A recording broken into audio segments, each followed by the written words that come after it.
¿Qué pretendemos? Inculcar el comportamiento ético, ayudar a eliminar la proliferación de falsas noticias, incentivar la participación ciudadana. No pretendemos ofender, queremos sembrar inquietudes. Buenas tardes, bienvenidos a Siempre Ética.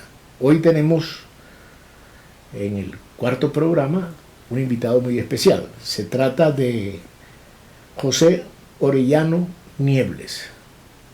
José Orellano Niebles es un periodista con una excelente trayectoria casi desde muchachito. Y aquí lo tenemos para que nos cuente anécdotas de su vida y cómo le ha ido, que teníamos casi 40 años de no vernos. Hoy lo tenemos en Simple Ética de La Cosa Nuestra. José, bienvenido. Gracias. Hermano, los 45 años teníamos que no nos veíamos. Después de vernos casi todos los días en el trasegar de Barranquilla. Bueno, Fernan, acabas de hablar tú de anécdotas. Mi vida estará llena de anécdotas, mi vida. Yo te pondría un reto para que te acuerdes desde 1970 hacia acá. Comienza a recordar. 1970, ya había sido profesor del bachillerato masculino de Soledad en el 69, había graduado en el 68, vendía electrodomésticos para J. Gloma. En 1970 decidió irme para el ejército. Mi papá había invitado a la casa a un sargento que era el que se especializaba en dar el sí o el no. Y en calificar al recluta. Y mi papá quería que yo no fuera, pero lo invitó a un sancocho de gallina allá en el patio de la casa. Nos tomamos el sancocho de gallina con el sargento y todo estaba definido y nos fuimos para la segunda brigada a donde debía definirse si me iba o no me iba. Sí. Ya mi papá estaba convencido de que yo no me iba porque a ese acuerdo había llegado con el sargento en ese momento. Pero yo le hice la judía. Le hice la judía a mi papá. Nos tomamos el sancocho de gallina y decidí montarme en el Copetrán que nos llevó hasta Socorro, Santander del Sur. O Santander. Hoy Santander, hasta en aquel tiempo llamada todavía Santander del Sur, se distinguían Santander en el del mapa Sur y Santander del Norte. Bueno, allí habíamos estado primero en Bucaramanga, pero no estamos en Bucaramanga, en el batallón de Bucaramanga, nos tomamos al día siguiente un chocolate más simple, y esa iba a ser la vida de nosotros en el ejército, y terminamos acabo de decir el nombre, en Socorro. El Socorro. Batallón Galán de artillería, artillero, marcha corajudo, por la trágica senda triunfar. Ese era uno de nuestros coros. Me perdonas una interrupción. Sí, señor. ¿Y tú por qué te fuiste desobedeciendo a tu papá? De pronto, cuando estábamos allí en la segunda brigada en Barranquilla, viendo pasar al soldado raso el arma, eso motivó el deseo de irse. Y lo miré también como una aventura. Claro. Era una aventura para alguien. Cosa tan difícil en ti, correr riesgo. En esos momentos sí, porque habíamos estado habíamos vivido todo nuestro tiempo en Soledad hasta esa edad. Soledad es un pueblo pequeño en aquel momento. Hoy es una inmensidad que no es de los soledeños. Pero era la oportunidad de dar un salto a algo desconocido, claro, llamativo y legal. Claro. Porque era algo legal. Y además, una manera de ir a ponerse a bien con la patria. Con el Estado. Con el Estado, no con la patria. Un poquito de patriotismo. De patriotismo. Entonces nos fuimos a prestar servicio militar como bachilleres. Fuimos 30 bachilleres. Nos fuimos para Socorro. Esa fue mi primera anécdota, por decir así, lo que le hice a mi papá.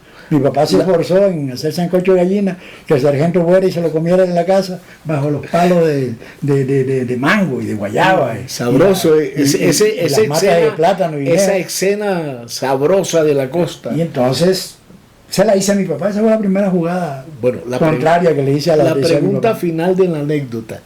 ¿Y qué te dijo tu papá? No, cuando ya él vio que yo me iba, bueno, me dijo, si esa es su decisión, Se resignó. bien ido. Y cuente con nosotros, y yo contaba con él. A los 15 días ya estaba diciendo, papi, giré algo que aquí La cosa es seria. nada más nos pagan 90 centavos de sueldo mensual. Mande, que hay que comprar Colgate, hay que... Y papá, no, me ponía ahí su girito. Ah, eso está bien. Y esa pues, comencemos diciendo que esa es mi primera anécdota para lo que viene, me imagino. Correcto. Porque allí en el ejército fue donde descubrí que yo podía tener inclinaciones para escribir noticias y crónicas y escribir algo así, después de haber leído 100 años de soledad en 1969, aprender a escribir cosas diferentes A lo del colegio. a lo del colegio. A las tareas y a la Y me acuerdo de algo que una vez después se lo leía a Daniel Samper Pisano con Joan Manuel Serrat. Ajá, Él hablaba de no de Serrat sino de Tarres. ajá. Y yo en 1970 ya me escribía Esoj Onayero y escribía al revés. Ah, Entonces era José Orellano Esoj Onayero. Y yo, mira lo que yo hice cuando yo tenía 19, 18 años. Y mira, Daniel Samper Pisano ahora no sale haciendo el mismo juego de palabras que yo en aquella época hacía, escribiendo en el idioma al revés. sí.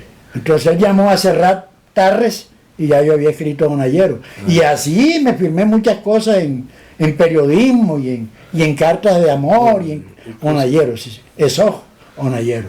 Me decías algo un día de que también le hacías discursos a alguien Por lo mismo, allí en el ejército. en el ejército. En el ejército fue donde vi que podía ser más allá del profesor del bachillerato de Soledad, ser más allá de un vendedor de electrodomésticos, porque hubo un teniente que nos reunió a los 30 bachilleres, un teniente no, un coronel, que nos reunió a los 30 bachilleres y nos dijo que tenía la necesidad de ofrecer un discurso o una conferencia mejor con motivo de la batalla que le siguió a la de Boyacá. La de Boyacá fue el 7 de agosto, ¿cierto? De 1819, después venía otra conmemoración que creo que era la de Ayacucho. La del Pantano de Vargas. No, la del Pantano de Vargas fue antes de la de batalla de Boyacá. La del Pantano de Vargas fue el previo. Ah, ya. La de Ayacucho ya fue después, pero ya no en Colombia, sino Sí, en no, Ecuador. Sí, claro.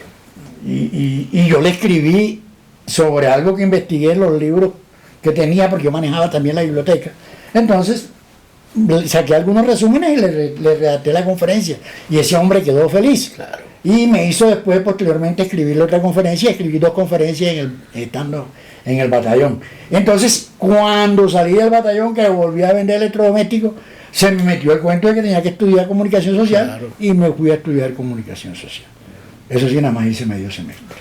Porque el resto lo aprendí autodidácticamente. Sí. ¿Cuál fue tu primer, el placer de tu primera publicación? Lo que tuviste por primera vez publicado en un medio. Me lo publicó Benedicto Molinares en Diario del Caribe, siendo el director Álvaro Cepeda Zamudio. Era un campeonato de béisbol en un hecho, yo llamaría histórico, para el municipio de Soledad. Hacíamos un campeonato de béisbol en Soledad. Soledad no tenía beisbolista, había tenido a Butifarra Ibáñez y había tenido a Ismael Ibáñez. Y pare de contar. Si no tenía historia de... En historia beisbolera tenía a esos 2 personajes. Bueno, Butifarra llegó a ser beisbolista profesional, era zurdo. E Ismael Ibáñez, que era sobrino de él, también fue beisbolista, pero ya en amateur, con el terminal y con el... En la época de los partidos que se hacían en Barranquilla. En el Tomás Arrieta. En el Tomás Arrieta. Butifarra sí lo fue de Grandes Ligas, pero también en el béisbol profesional, no de Grandes Ligas, en el béisbol profesional que se jugaba en el Tomás Arrieta. Entonces, cuando yo fui partícipe de la construcción de ese torneo de béisbol en Soledad, escribí una crónica. Ajá. Y la llevé a Diario del Caribe, que sería mi Real Universidad posteriormente. Claro. Y cuando al día siguiente veo yo que sale a 8 columnas, porque en ese momento los periódicos eran 8 columnas, yo dije, no, esto fue ya, coroné ya, este es mi... Sí, me figuro ese pantalón que se te rompía de la emoción. El pantalón no, el corazón. El pantalón seguía ahí firme como todos los pantalones míos han estado siempre. Está bueno la salida. El corazón sí, el periódico La Mano me temblaba, Diario El Caribe, editor Álvaro Cepeda Zamudio, subdirector Julio Roca Baena. No, eso es una emoción. Estaba medio de esas vainas y jepa. Además fue mi entrada a la Real Universidad mía. Claro. O sea, yo había salido de la Autónoma y habíamos fundado la Universidad de Barranquilla, con Abel Ávila y con Camilo Monroy Romero. Total, hubo algunas cosas ahí no muy claras sobre la plata que ingresó a esa universidad de garaje, porque todavía funcionaba en un garaje, y la Universidad de Barranquilla desapareció. El proyecto desapareció. Desapareció. Y yo me fui a Diario del Caribe. A que si ya me habían publicado una crónica y me seguían publicando la segunda, hombre, ya yo me metí. Claro. Y me relacioné con un señor que se llamaba Guillermo Salcedo Castañeda. Rafael Salcedo Castañeda, Rafael Salcedo. Y Rafael me dijo, yo te he leído las cosas que te ha publicado Benedicto Molinares. ¿Quieres ser periodista? Bueno, yo te voy a ayudar en una vaina. Yo soy el editor internacional. Y allá hay dos aparatos que se llaman teletipos. Está el de la FP y el de la United Press International, el de la UPI. Yo te voy a encargar a ti de que vayas y cortes cable por cable. Haces una selección de lo que tú crees yo, el editor internacional de Diario El Caribe, debe publicar. Y me haces una pilita aquí. El resto te lo llevas para tu casa y te lo lees. Te lees todos los cables. Para que aprendas a escribir. Qué buena. Para que aprendas a escribir. Qué buena disciplina. Bueno, yo hice eso y pasé el curso porque el hombre de las 30, 40 noticias que yo le escogía para que él publicara, yo veía que salían 8. De pronto él iba ya posteriormente en la noche a encontrar una más importante y ya esa no estaba en la preselección que yo hice. Claro. Y eso me dio cierto bagaje con el lenguaje. A todo eso se sumó otro señor que se llamaba Aquiles Verdugo Escalante. Ya él murió en Venezuela siendo subdirector de Últimas Noticias, según la última información que recibí. Y él me mandó a leer novelitas del oeste. No preciso ahora el nombre de uno de los autores famosos, pero esas novelitas del oeste desarrollaban capacidad de redacción. Y mucha imaginación. Mucha imaginación. Claro. Bueno, y ese señor aquí. Estaban de moda esas novelitas, que eran de bolsillo. Estefanía era. Marcial Lafuente, Estefanía. Era uno de los autores. Sí. Bueno, ese Aquiles Verdugo. De vaqueros. Ese Aquiles Verdugo me hizo una genial. Que después yo alcanzaría a aplicársela a un par de alumnos. Aquiles Verdugo trabajaba en Diario del Caribe. Me dijo un día, tú tienes madera, ya vi que tú tienes madera en lo que te ha publicado también Benedicto, y en lo que veo que le seleccionas a Rafa. Ya te van a mandar hacia algunas crónicas, todavía sin devengar yo todavía. Pero estás haciendo el curso, yo iba a hacer mis croniquitas.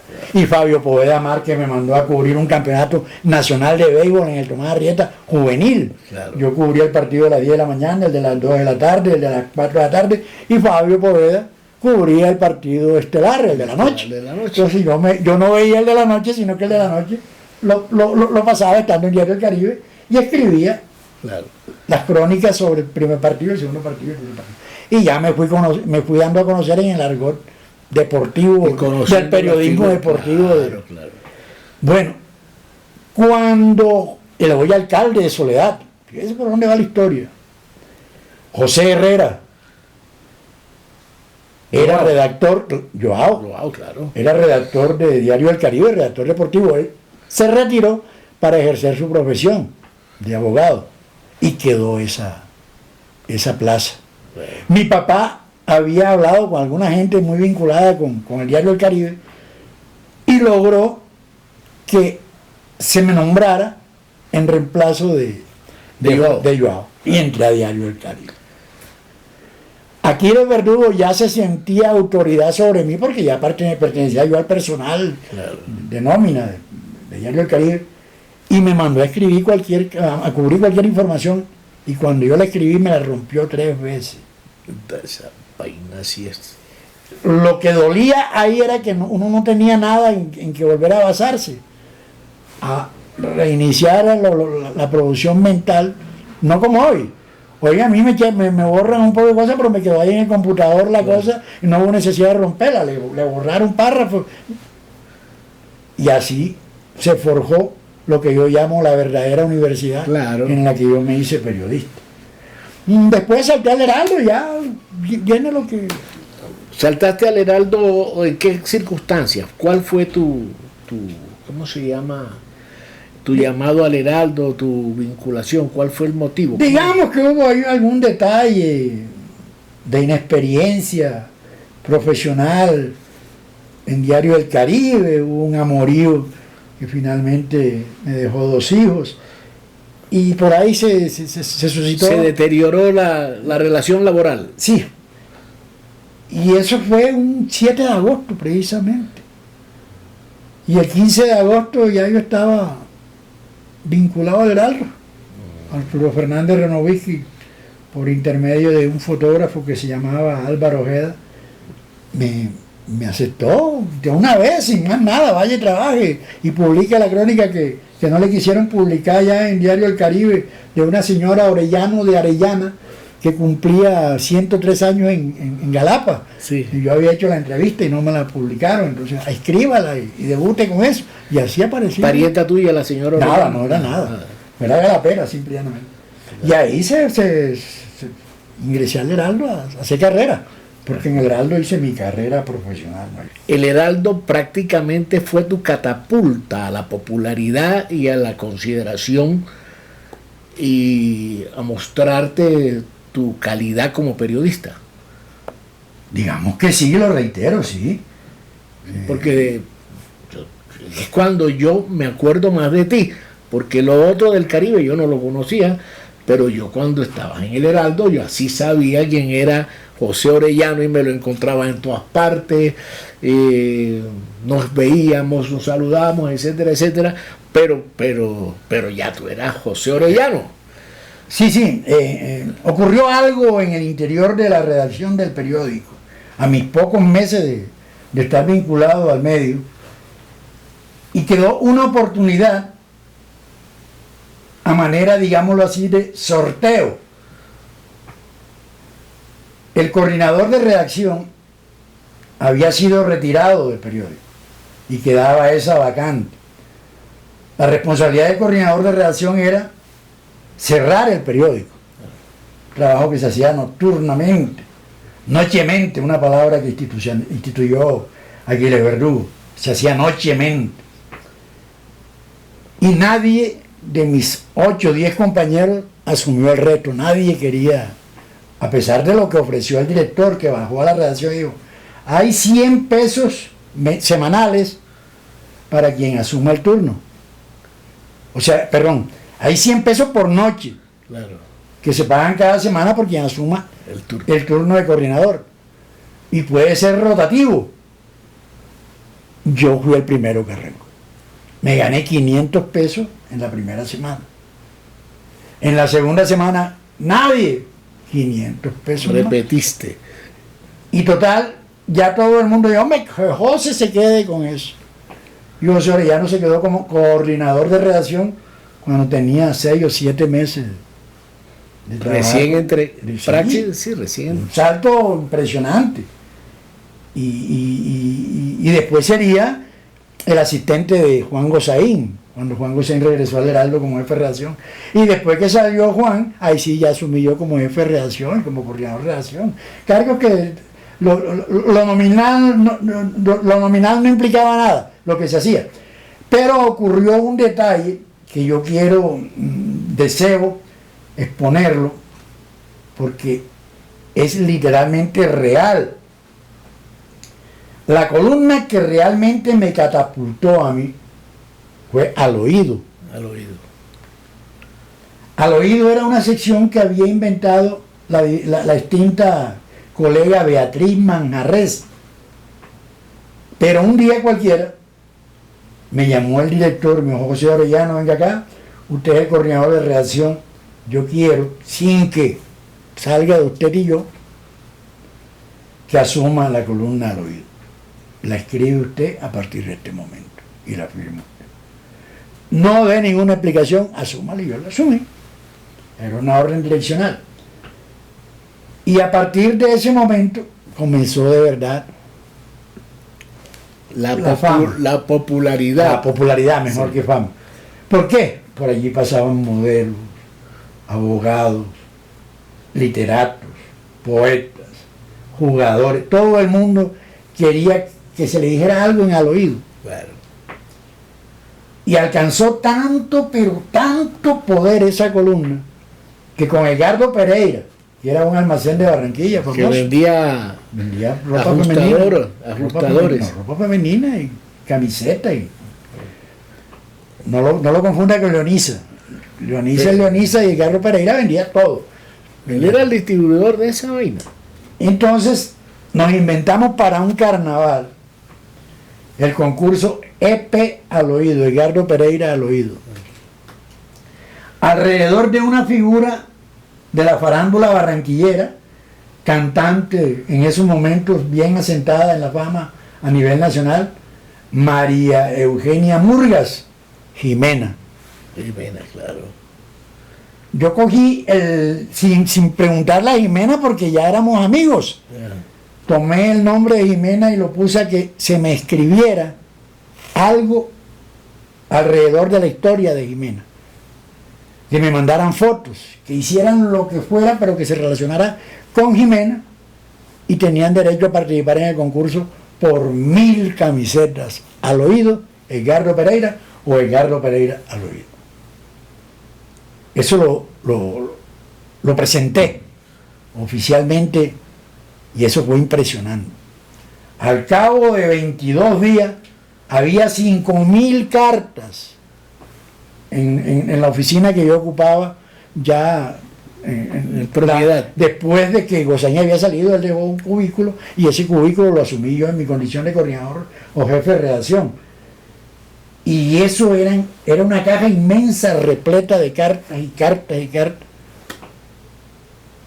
Y me tocó, entre esas 5000 cartas, escoger 1000.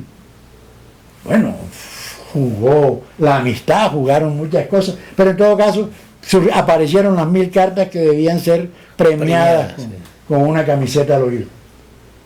Pero hubo tanta gente con cosas tan hermosas dichas en torno a Jimena. Sí. Todo eso lo voté yo, que pudiera estar escribiendo ahí un libro sobre eso. Sí, claro. Que eran 300 personas más que se quedaron sin camiseta. Y llamé a Edgardo Pereira: necesito 300 camisetas más para llenar este chico antes de carnaval, porque era antes de carnaval. Y Edgardo Pereira mandó a imprimir las 300 camisetas EP Al Oído y cumplí. Y la columna siguió saliendo. Pero llegó a tener La columna fue famosa. tanto poder Al Oído, que no faltó la envidia. Como siempre. Y la envidia, sobre todo de esferas superiores a la en la cual yo me envolvía. Y comenzaron a dañarle el oído, como se dice, al director. Y comenzaron a decir al director: pero Al Oído lo que está haciendo un periodiquito dentro del periódico. Eso es un periodiquito dentro del periódico. Eso asumió una independencia que no le conviene al Heraldo. Y un día me llamó el director Orellano: no escriba más Al Oído. El director era Juan B. Fernández Renovisky. José, no escriba más Al Oído. Y desapareció Al Oído, y Al Oído no apareció nunca más. de un solo machetazo. Un solo machetazo. Claro, yo seguí escribiendo mis cosas desde mi coordinación de redacción. Yo escribía mi farándula. Y tenía muchas relaciones. Ya después vino la cartelera y ya después vinieron otras sesiones, pero yo era el que manejaba la farándula y tenía una relación extraordinaria con los vallenatos. La relación extraordinaria con los vallenatos mía comienza con Alfredo Gutiérrez en el Festival de la Leyenda Vallenata, Claro. primer rey de la leyenda vallenata, y termina con Iván Villazón, el último vallenato que todavía canta como provinciano, ya sin sin esos lloriqueos del vallenato moderno, que tiene su acogida y lo respeto, pero hasta ahí terminó mi relación con la farándula vallenata. El vallenato, que el vallenato se diferencia. Yo no diría ni tan vallenato, porque el vallenato sería caja, guacharaca y acordeón. No, yo digo el contenido de la letra y de la historia de cada vallenato, porque el vallenato yo tengo la impresión. Yo lo llamaría el vallenato comercial tradicional. O sea, ese que sacó el binomio de oro y lo vistió de frac. Sí. Todavía, aunque había un poco de jimeo en lo que cantaba Rafa, pero todavía era agradable, todavía era un acordeón como el de Israel Romero, dictando cátedra, y que en ese lapso fue campeón mundial del acordeón en un concurso en Alemania. Claro. Entonces, todo eso era el vallenato comercial, porque no era un vallenato folclórico como el que se salva en el Festival de la Leyenda Vallenata, claro. Caja, guacharaca, acordeón y no verseadores. No solo eso, porque yo no pienso en el vallenato, con el permiso y el respeto que te tengo de conocedor de vallenato, yo no pienso en el vallenato como la música como tal, sino como su composición periodística, si se pudiera decir, porque prácticamente son crónicas, es correcto, crónicas de cosas que suceden y se le ponen música. Al comienzo se la ponían con guitarra, después con acordeón, etcétera, etcétera, y después fue que se comercializó en una forma. Y hubo una época en que sonó con gaita. Claro. La gaita, honestamente, el acordeón reemplaza la gaita. La música de viento reemplaza Ese vallenato se disparó por una situación económica en el país no muy santa, que fue la bonanza marimbera. Si tú me desmentirás. Pues yo digo que bueno, el Festival de la Leyenda Vallenata nació para consolidar el vallenato. Es correcto. Esa idea de Consuelo Araujo, Gabriel García Márquez, Rafael Escalona, surtió ese efecto. Instituyó el vallenato como algo que tenía Colombia para mostrar. Como un patrimonio. Sí, después llegaría a ser un patrimonio. Es correcto.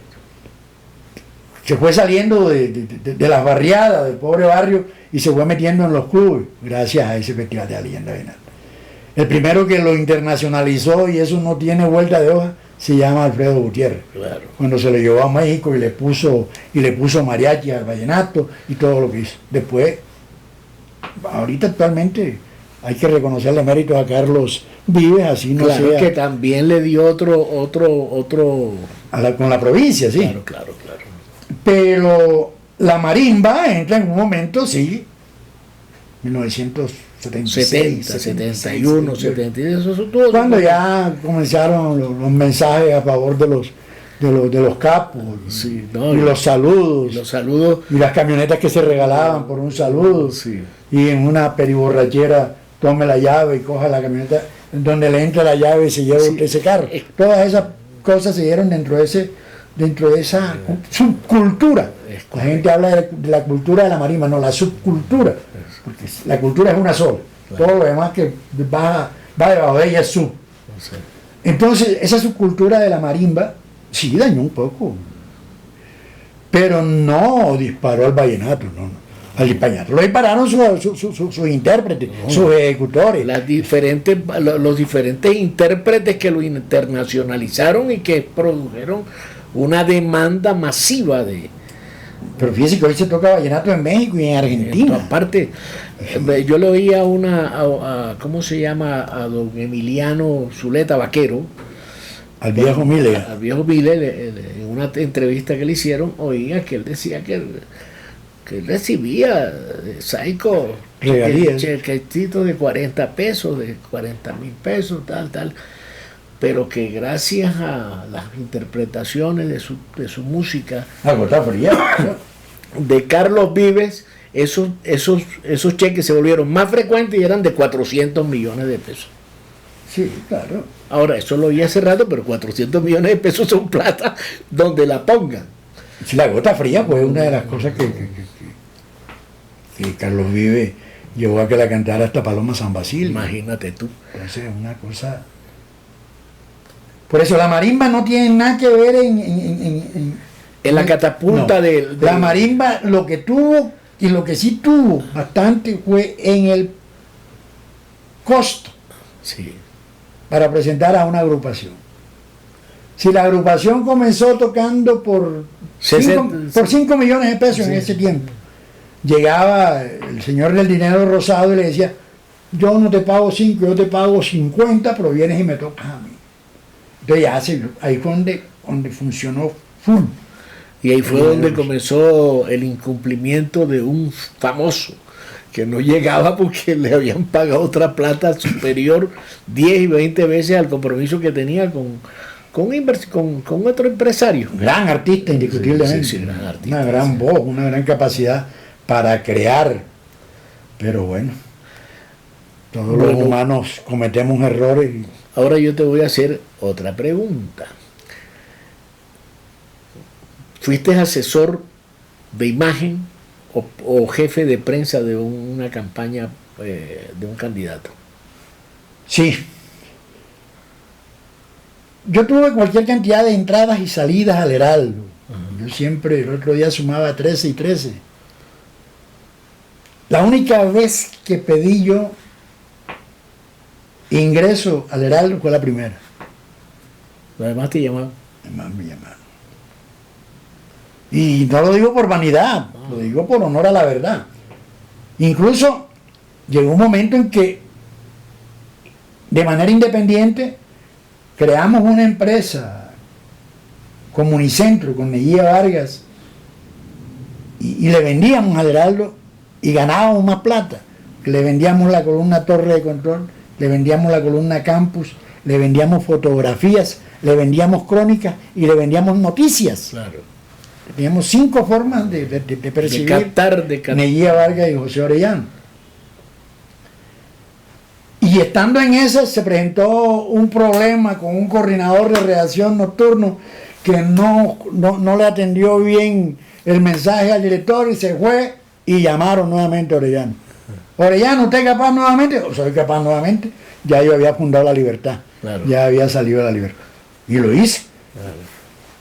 Y después volví a entrar y estaba en Santa Marta dirigiendo El Informador y me llamaron y monté el Heraldo del Magdalena Grande, el Cesar, la Guajira y el Magdalena y vendíamos 3.500, 4.000 ejemplares diarios. Imagínate. Era una berraquera lo que hacíamos, pero no había publicidad y eso significa para una empresa periodística el gasto de papel, los insumos, el personal, los costos de mantenimiento de una empresa con 2 carros, con 3 fotógrafos, con 10 redactores de planta en Santa Marta, corresponsales en Riohacha, corresponsales, eso era mucha plata. Pero ese proyecto era del Heraldo. Del Heraldo.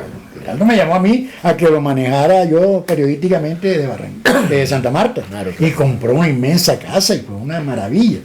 Y tuvimos ese momento brillante de 3.500, 4.000 ejemplares al diario. Pero la publicidad no se veía. Entonces hubo que tomar la decisión, Orellano. No había pauta. Comience a zapar personal. Perdón. Comience a zapar personal. Ya hay que ir saliendo de fulanito, sale fulanito. Y escoja a la persona que se puede quedar en Santa Marta, que usted se viene para Barranquilla nuevamente. Y así se hizo. Quedó Agustín Iguarán allá en Santa Marta, cada quien quedó en Riohacha, cada quien quedó ubicado en su sitio. Y yo volví al Heraldo y alternar inicialmente como jefe de regionales. Ya. O sea, manejar lo que yo manejaba, Sí. Y sumaba los lados ya del Bolívar Grande, Cartagena, Montería, Sincelejo. Y en un momento en que también, bueno, José, vámonos para la jefatura de redacción, la va a alternar usted con Ricardo Rocha. Y alternamos la jefatura de redacción con Ricardo Rocha. Y siempre estuvimos en ese rol de manejo y de dirección y manejo en el Heraldo. Hombre de confianza del director. Y que de pronto cometí alguna imprudencia aceptando un reto a la dirección por intermedio de una colega mía y comenzaron los roces. Hasta el día que decidí dejar el celular en un escritorio e irme. Ya. Ahí sí no volví más. ¿Y cuándo te inicias con...? Entonces llegó una etapa dura. Era dura. Sí. Se habían salido, uno se ganaba sus buenos pesos en el Heraldo y de pronto no ganarse un solo peso, una etapa dura. En esa etapa, sin poder ir por primera vez en muchos años al Festival de la Leyenda Vallenata, escribí una canción vallenata. Que tiene que la ser... canción del viajero inicialmente, que hoy la he titulado Sentimiento, presencia sentimental. Y yo estaba varado. Hacía cositas, hacía hasta deditos de harina de trigo. Deditos de Olaya.